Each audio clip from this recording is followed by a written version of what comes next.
What is up, guys? Curtis here. I know it's been a few weeks since the last video. Obviously last video we're working here on the RX-7. Well, I was cleaning it, got busy, was able to finish up last light in the garage, got my last toy to the house here, and then also put the insulation on the overhead doors because obviously I live in Canada, we're in the negative temperature now, so any way I can try and keep heat in here, I have been, so that definitely helped with the insulation of the overhead doors. It's an older door, actually. The bottom panels on this one's pretty rotten, so I'm gonna replace them in the next year or two, but that just helps, keeps the heat in. So obviously with the car, a few things are a bit different from when you last saw it. Got the fenders off, got the hood off, that just helps with working on it. And then I actually started splitting the engine. So got the engine split from the transmission. Engine bolts are pretty loose. I was gonna try and get an engine crane here and then actually an engine stand. I got somewhere in a box over there the engine plate adapter, throw it on, but curiosity has got the best of me. And I'm actually gonna put it back on the transmission. I'm gonna bolt it back up in this video here, and I had to order because apparently my starter shot. Got myself a Reman starter from Malaysia, of course. Gonna throw the starter in it, bolt it back to the transmission, and then actually gonna compression test it. Now I know this ain't a rotary compression tester. The guy that does rotary, I don't want to pay the guy that has a rotary compression tester in the area to come out because this is kind of pitiful. So I'll just bypass the Schrader valve for every pump, so I can watch everyone individually. Or maybe I'll just leave the Schrader valve and see what the grand total is. We'll see. I'll run it a few different ways.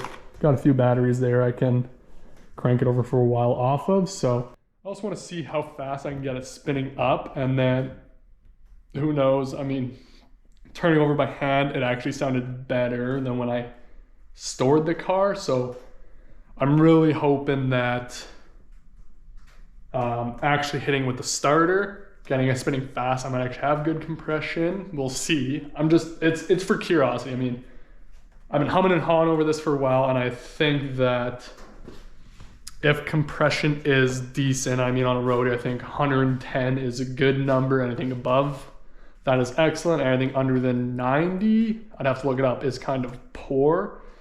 If it's anywhere around that 100, I might just slap this car back together as is, finish it up, and then just rip the hell out of it and then rebuild it properly whenever it goes. But we're gonna get this buttoned up tonight and then hopefully compression test it tonight and see what we're looking at. It's gonna be a real ghetto compression testing. I'm already gonna like admit that. Like, it's just gonna be jumping the starter with booster cables straight to a battery. But if it gets the motor running over, which it will, it'll get the motor turning over and it gives us numbers, you know, at least we have a baseline to see what we're running off of. But yeah, let's get to work.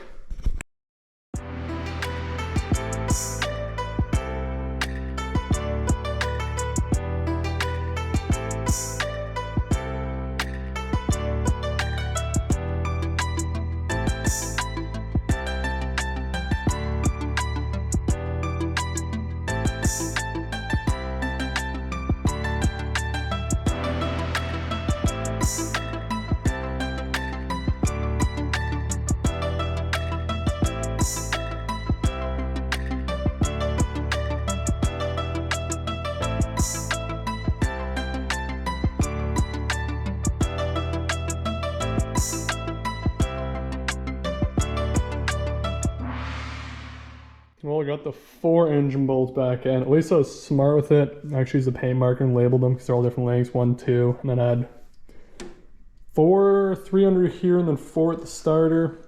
Don't have a torque wrench, so they're just tight. I mean, the irons that they're bolting into are cast, but I don't want to damage anything. I know pretty sure, well, maybe cast too. I know the housings themselves are aluminum. Anyways, don't want to over torque them because I don't have a torque wrench to strip something out. I'd be pretty upset with myself. Now, just like anything else, order new parts. We gotta verify we got the right one. So the new one took a little bit longer than I was hoping to show up. Order off Rock Auto is just the only place. Actually, So I ordered off Rock Auto because I thought it was the only place. Couldn't find any local, searching Napa, whatever.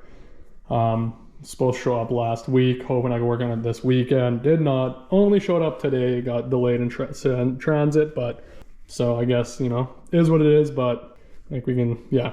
This one was spinning. It was not engaging, so hopefully this new one solves it. So back onto the car. Slap this in. Somewhere here I have spark plugs for the car because obviously I got to put a... Oh, they're already in the car. Well, I also have new spark plugs somewhere over there, but obviously need to have a spark plug in on a hole.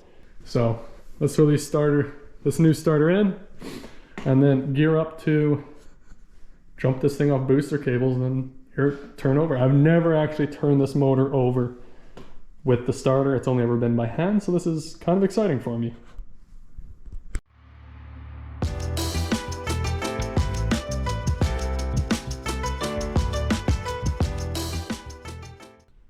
Oh, you can see down there, way down in the corner, new starter is in.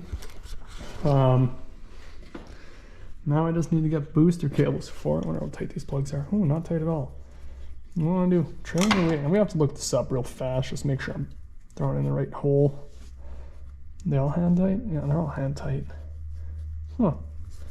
Yeah, let's look up which one I want to pull, if it's trailing or leading. Pull one, tighten the other, and then let's get some juice on it and see what happens. Quick search online, confirm that I do need to pull the leading spark plugs to the bottom one, so we'll just tighten up this trailing and then we'll try cylinder number 1 first. See what we get from it. I guess I should say rotor number 1 instead of cylinder. Don't at me. All right, let's try rotor number 1. Let's see how it looks. I'm a little nervous, a little excited.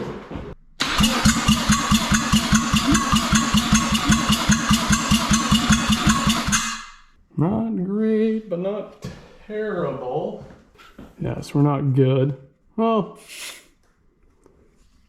let's try it once more. So I know cold's gonna inflate the numbers. Let's try. Let's see what happens.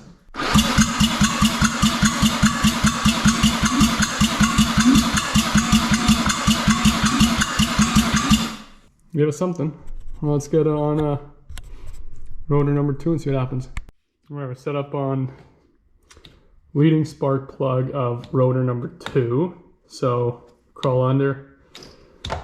Well, let's see what happens. Hopefully this side's better. Who knows though? History is showing up well already.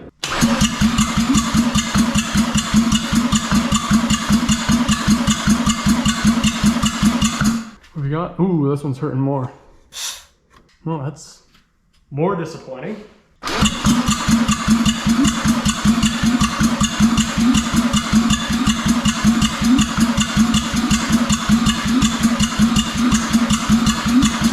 Ooh, still 9, and again, cold numbers are going to give you better numbers than what warm would be, so back rotor is definitely hurting.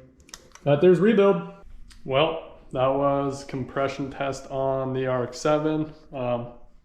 Honestly, it was basically what I expected. I was holding out for the best. Like, you want to come into it with like that positive, like, yeah, it's going to be killer, but you know, I knew what I was going to find.